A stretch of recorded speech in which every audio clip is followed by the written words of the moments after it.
Hello everyone, আসসালামু আলাইকুম। এই তো প্রতিদিনের মতন চলে আসলাম আরও একটি নতুন ভিডিও নিয়ে। এই তো অনেক দিন পর আজকে একটা ভিডিও আপলোড করব, যেহেতু খুবই অসুস্থ ছিলাম এই জন্য আর ভিডিও দেওয়া হয়নি। যাই হোক, আজকে হচ্ছে রাত্রে কাঁকড়া রান্না করব। কাঁকড়াগুলো আমি এখন এই যে ফ্রিজে ছিল, ফ্রিজ থেকে বের করে নামিয়ে রাখবো কিছুক্ষণ, এরপর হচ্ছে নরম হলে তারপর রান্না করে নেব। আর এদিকে আমার শ্বশুর দোকান থেকে চলে আসছে, আর আসার সময় মেয়েদের জন্য ড্রাগন ফল নিয়ে আসছে। ওরা আবার ড্রাগন ফলটা খুব পছন্দ করে।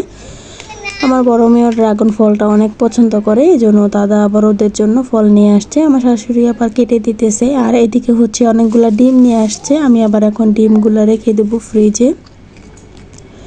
আমাদের বাসায় কিন্তু মাছ মাংস না থাকলে কোনো সমস্যা নেই, কিন্তু ডিম থাকতেই হবে। ডিম ওরা অনেক পছন্দ করে, আমার ননদ, আমার দুই মেয়ে, ওদের ডিম ছাড়া হয় না। আর ওরা ডিম খুবই পছন্দ করে। যাই হোক, এরপরে যে এখন আমি ডিমগুলো বের করে নিতেছি, তারপর এখন সবগুলা বের করে তারপর ফ্রিজে রেখে দেবো।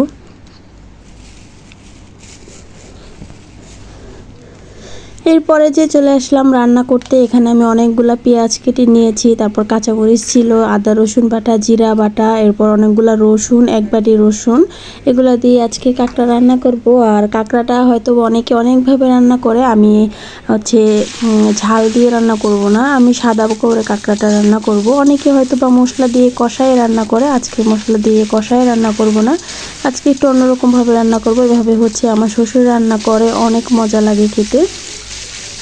এই তো এখানে আমি বেশি করে তেল দিয়েছি, তারপর কাঁকড়াগুলো ভেজে নিতেছি তেলের মধ্যে। এরপর অনেকগুলো পেঁয়াজ কেটে নিয়েছিলাম, সেগুলো দিয়ে দিলাম, এক বাটি রসুন দিয়ে দিলাম, অনেকগুলো কাঁচামরিচ দিয়েছি, তেজপাতা দিয়েছি, এলাচ দিয়ে ভালো করে ভাজা ভাজা করে নেব। এরপর আদা রসুন বাটা, জিরা বাটা এগুলোও দিয়ে দিব। এই যে এখানে কাঁকড়ার যে পা থাকে, পায়ের ভিতরে যে মগজগুলা থাকে, ওইগুলা হচ্ছে এখন দিয়ে দিতেছি।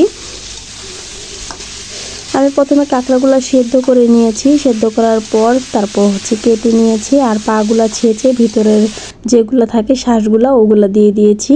আর এই যেদিকে মারিয়ামের বাবা দোকান থেকে চলে আসছে, আর এখন সবাই দোকান থেকে চলে আসছে, আর আমার তো কাঁকড়া রান্না প্রায় হয়ে গেছে। এখন তারপর হচ্ছে সবাই মিলে খেয়ে নেব। আর এদিকে যে আমার বড় মেয়ে, ও কলা খাইতেছে আর হচ্ছে গাড়ি চালাইতেছিল রুমের ভিতরেই।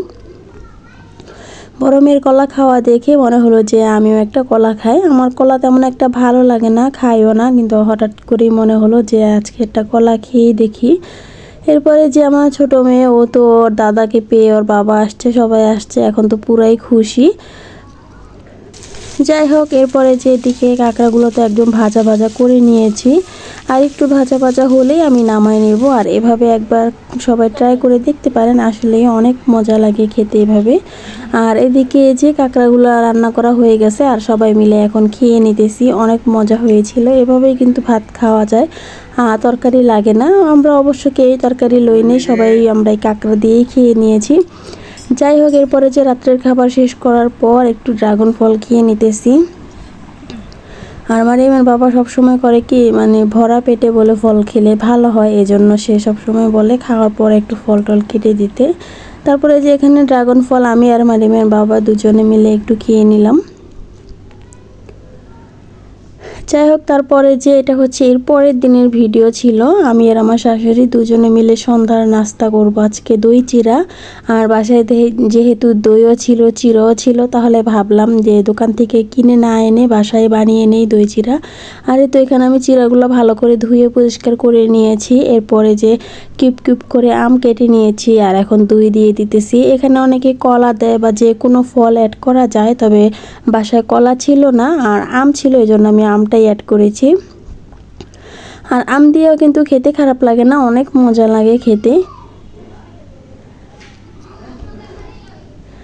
এই তো এখানে আমি 2 বাটি বানাই নিতেছি। আমার ননদ বা আমার মেয়েরা ওরা কেউ পছন্দ করে না এই দই, বা দই পছন্দ করে না, আবার দই চিড়া তো খাবেই না। এই জন্য দুজনের জন্যই বানালাম, শুধু আমি আর আমার শাশুড়ি আমরা দুইজনেই খেয়ে নেব। আর এখানে আমি অনেকগুলো দই চিড়া বানাইছি, এক বাটি করে বানাইছিলাম, পরে দুইজনে আর খেতে পারি নাই, দুজনেরটাই রেখে দিয়েছি, এতগুলো তো আর খাওয়া যায় না। যাই হোক, এরপরে যে এখানে আমার ছোট মেয়ে মোবাইলের জন্য কান্না করতেছে, ওর জন্য আমি একটু ভিডিও করতে পারি না, অনেক কান্নাকাটি শুরু করে দেয়, সারাক্ষণ মোবাইল দেখবে। যাই হোক, এরপরে যে আমি আর আমার শাশুড়ি দুজনে মিলে এখন খেয়ে নিতেছি। ভালোই লেগেছে, খারাপ লাগে নাই খেতে। এই যে আমাদের সন্ধ্যার নাস্তা আজকে দই চিড়া। এই তো আজকের ভিডিওটা এই পর্যন্ত। যদি ভালো লেগে থাকে অবশ্যই লাইক কমেন্ট সাবস্ক্রাইব করে দেবেন। আল্লাহ হাফেজ।